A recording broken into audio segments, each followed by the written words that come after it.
You want to know something? When I started out with fitness, I thought fitness was the answer to all my problems. All my problems would be solved with fitness. I'd get muscles, I'd be cool, I wouldn't have insecurity, and life solved. Right? Well, it didn't really turn out that way. And I'm diving into that and why we've got to look at a little bit more when it comes to fitness. So with that being said, strap in, get ready for episode 240. Let's go. The future of fitness. How do you gain muscle mass? Fitness is not complicated. It's simple when you break it down. There's so much information out there. No fads, no diets, just plain simple habits. You're listening to the Bones to Bulk podcast. Hey, welcome to today's episode. My name is Brian Parody, and I will be your host today. And if this is your first time tuning in, welcome to the show. I am so glad you are here, that you've taken a few minutes out of your day, because I keep these nice and short, to hopefully learn some new things. And for my return listeners, thank you for coming back. Like, this podcast would not be possible without y'all, and I'm just so honored to have you tuning in once again to another podcast of me ranting and trying to share some wisdom. If you're on Facebook, head on over and check out the Bones to Bulk Facebook group. It's facebook.com/groups/Bones to Bulk. I'll have that linked in the show notes, or you can just go to Facebook and search Bones to Bulk in the groups and you'll find it. And join. It's a great place. People of all different walks of life, from all stages of the fitness journey, from beginner to intermediate to advanced, just encouraging each other, offering advice and knowledge and just community, because ultimately we all need community. So head on over there and check it out. All right, let's dive in. So I often thought that fitness was kind of the end all. But what I realized was fitness was just the step in. And I found this to be true a lot of times with a lot of the clients that I work with. I think getting in shape and changing your physical, appearance and your physical state and your overall health pours over into every other area of life eventually. Not at first necessarily, but when we start thinking about, hey, how do I become better at this? And we start to become better at that, then we start to think of, how can I become better in this area of life? Or how can I become better in that area of life? And one thing that I really find with most of my coaching calls with my personal clients is most of the things we talk through and work through are mental blocks, not physical. The physical, I'm not going to say is easy. It takes a lot of work, it takes a lot of discipline, but it's simple to grasp, so to speak. Like, oh, this is how I do this exercise, and this is how many times I have to do this exercise, and this is how I'm going to structure my workouts. And you know what I'm saying? There's like clear steps to follow. Whereas with mental blocks, it's not quite so easy, because we have all the baggage from childhood and teenagers and young adulthood and a lot of baggage that we carry. And all that baggage adds up and affects the way we go about our lives, not just in the physical sense, but every sense. So it's important when you're starting out on this fitness journey to realize, first off, this is a journey. This isn't going to happen overnight. You've got, however old you are, let's say you're 30, you've got 30 years of bad habits that you've got to undo. And it took you 30 years to get to the state you're at.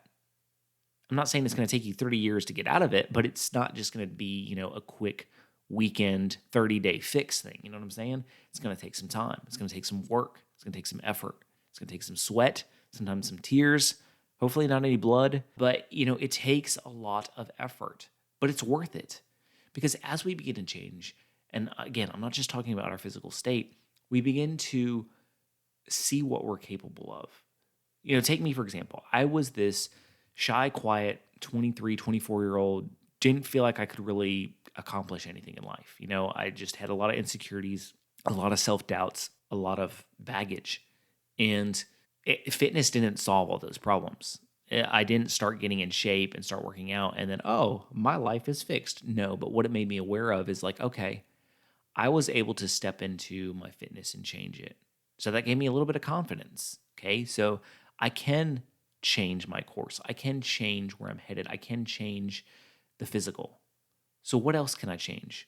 What other terrible habits do I have? What other bad mindsets do I have that were passed on to me, many times unintentionally by others? It's not like somebody's trying to well, sometimes people are, but for the most part, I don't think people are trying to, set us up for failure or give us bad mindsets or anything like that. But things change, times change, and we have to constantly be evolving and changing with it. And when we're kind of, in this one state of doing things the same way, sometimes we don't question, why do I do this? Why do I think this way? Why do I act like this? And I feel like with fitness, it opens the door to that. Because as we begin to change physically, we begin to think, I wonder how I can change this. And as we begin to change the way we eat and tap into emotional eating and, how the day-to-day affects what we eat, we begin to ask, well, why am I emotionally stressed? What's causing this emotional stress? What's caused that even is leading me to eat unhealthy in the first place? Like, why do I feel this way? Why do I feel like I have to go to this to comfort myself? And we really start digging and asking ourselves, like, what the hell is going on? So I don't want to, take away from how much fitness has done for me, because it's done a lot, but it's not the fitness, so to speak, in and of itself. Does that make sense? It's not just the fact that I gained muscle and gained weight and got strong in the gym and could lift heavy. It wasn't those things propelled me to then start questioning other things and start growing in other areas. So it's not all about the fitness. It's not all about the physical. I think people who strength train sometimes get a bad rap, the typical meatheads and all that. And I'm not saying there's not people out there like that. There's, people out there in all kinds of things who are very much closed-minded to change. It's not limited to fitness, but I feel like we've got to approach it with an open mind. We've got to approach things with, hey, I know that I've changed a lot of things. I know that there's still a lot more for me to learn in the gym. And if we approach life like that, holy shit, like things are going to dramatically change for us. Dramatically. Because we're no longer going to be isolated in this little, this is the way it's always been, so I'm going to do it this way.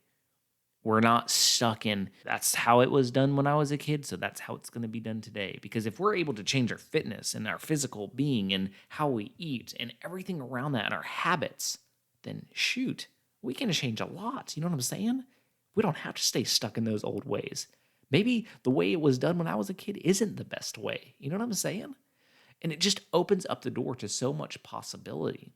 And I think there's a lot of fear that comes in with doing things a different way. I know I don't like change. I like a constant state. I like things being predictable. I do. I absolutely thrive in stability and routine. Like, you want to talk about one of the most routine people probably on this planet is me. I love freaking routine.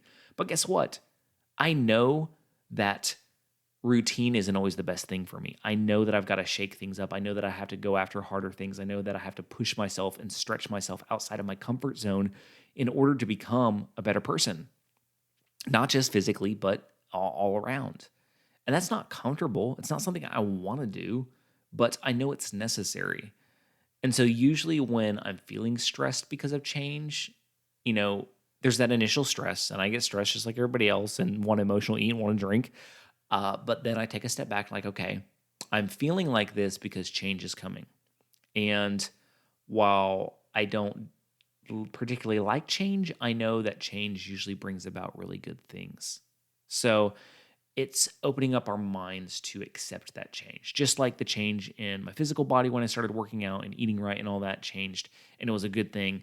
What other areas can I change and make a positive difference in? So I hope this encourages you. I hope it gives you some maybe ideas to start, stretching yourself, pushing yourself outside of that comfort zone, outside of those limits that maybe you or someone else have set up for yourself, and just really stretch out and really begin to ask those hard questions of, why do I think this way? And is this the best way to think? And, let yourself just be able to kind of run with it and have some freedom with it. But I hope this helps. Again, check out the Facebook group, Bones to Bulk. Just search Bones to Bulk on Facebook. I'll have it linked in the show notes, and join our community. It's, again, just I'm overwhelmed at that community. There's so many amazing people in there. And thank you again for tuning in. It means the world to me. Remember, whatever walls you're facing, what things you're trying to overcome and accomplish, you can hit any goal you set your mind to. You've got this.